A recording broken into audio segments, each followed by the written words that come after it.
Shalom, bersama kita akan merenungkan kutipan ayat firman Tuhan yang diambil dari kitab Mika pasal yang ke-7 ayat yang ke-18, dituliskan demikian. Siapakah Allah seperti Engkau yang mengampuni dosa dan yang memaafkan pelanggaran dari sisa-sisa miliknya sendiri, yang tidak bertahan dalam murkanya untuk seterusnya, melainkan berkenan kepada kasih setia? Saudaraku, membaca kutipan ayat firman Tuhan ini mengingatkan kita pada sebuah lagu yang terdapat dalam Kidung Jemaat nomor 39. Ku diberi belas kasihan, walau tak layak hatiku. Tadi ku angkuh, kini heran. Tuhan, besarlah rahmat-Mu, dan seterusnya.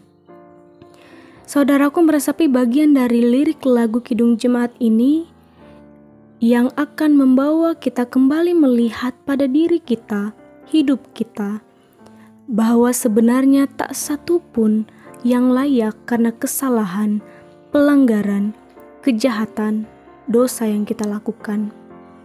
Karena itulah tiada satu pun manusia yang tanpa cacat celah tak bernoda.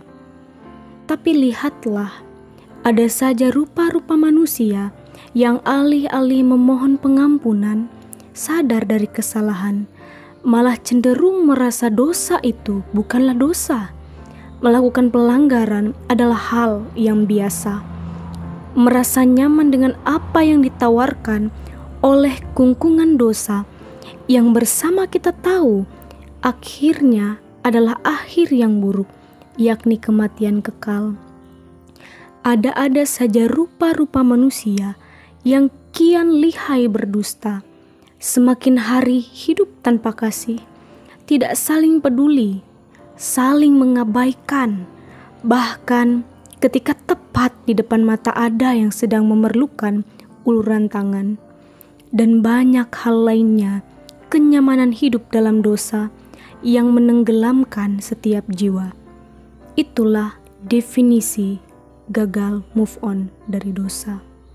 Adakah kita demikian? Adakah kita sampai detik ini mau menyadari diri? Memang tidaklah salah untuk kita menengok pada hal apa yang sudah kita lakukan.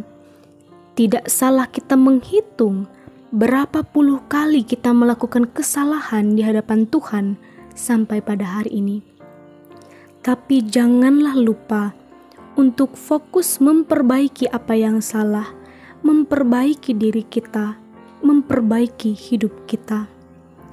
Pesan dalam firman Tuhan melalui kutipan ayat hari ini memberikan kita harapan bahwa Allah itu Maha Pengampun, penuh belas kasihan dan rahmat.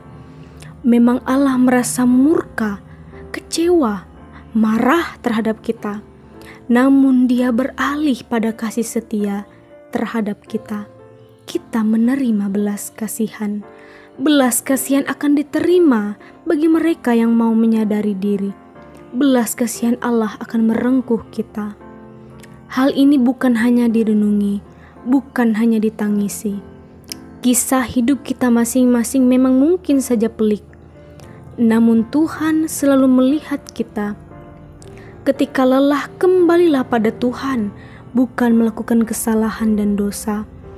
Ketika diri kita sudah tidak mampu menopang kehidupan, ingatlah Tuhan selalu memberi perlindungan. Ia berbelas kasihan. Amin. Mari kita bersama berdoa. Ya Tuhan Allah yang kami muliakan, Bapa yang penyayang dan pemurah, kami memuji dan mengucap syukur sebab Engkau sudah menguatkan jiwa kami dengan pengajaran dari firman-Mu. Biarlah Tuhan menolong kami untuk mentaati perkataan-Mu, dan kami hidup berjalan menurutinya untuk kemuliaan nama-Mu. Dan firman-Mu memotivasi kami untuk terus memperbaiki diri kami di hadapan-Mu. Terima kasih Tuhan, kami mohon terus sertai kami. Amin.